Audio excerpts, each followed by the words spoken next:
Retour à une météo plus clémente ce matin 30 septembre à Rabat, où nous avons été contraints de nous poser la veille.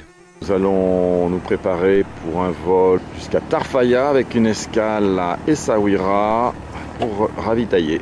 Pendant ce temps, à Casablanca, le reste du rallye se prépare également à s'envoler sur ce parcours qui reflète le plus l'âme du rallye, Tarfaya, l'étape mythique.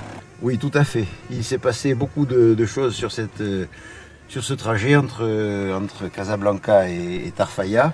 À Rabat, c'est l'heure de prendre les airs. Nous empruntons le cheminement obligatoire imposé par le contrôle aérien au nord du Maroc, direction Essaouira pour le ravitaillement. Puis nous suivons cette route tracée par les illustres pionniers. Ils redoutaient cet endroit parce qu'à partir d'Agadir, il y avait des tribus dissidentes qui étaient susceptibles de les attaquer et de les faire prisonniers. C'est arrivé à plusieurs reprises. Mermoz a été prisonnier, Rennes et Serres ont passé 400 et quelques jours de détention dans le désert. Mais aujourd'hui, ce n'est que du bonheur. Nous profitons d'ailleurs de la latitude donnée par un contrôle aérien un peu moins tatillon au sud du Maroc pour effectuer des vols à très basse altitude. Puis en patrouille. Enfin vient le moment tant rêvé, se poser à Cap Juby.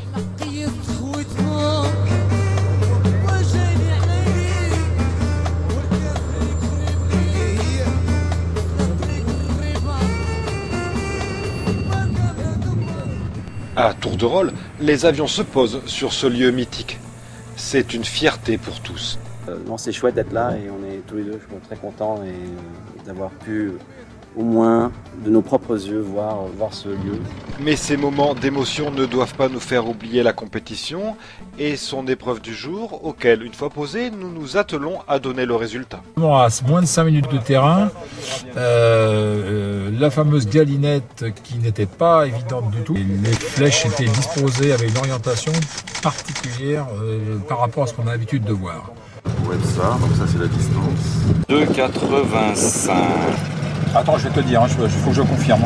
Nous en sommes à la flèche 1 à 0,36 degrés, la flèche 2 à 195 degrés. L'angle entre les flèches, ça fera du 21 degrés avec une distance entre le milieu des flèches de 34 mètres. Voilà, alors on sait pas, on verra bien les résultats s'ils seront conformes à nos espérances.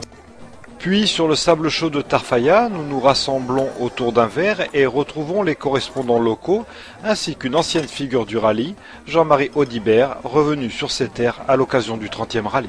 Ce matin, nous avons tracé la piste à 8h du matin. Je fais l'organisation du rallye aérien, participer à la traçage de la piste, l'accueil et tout. La sérénité du lieu nous transporte dans un autre temps.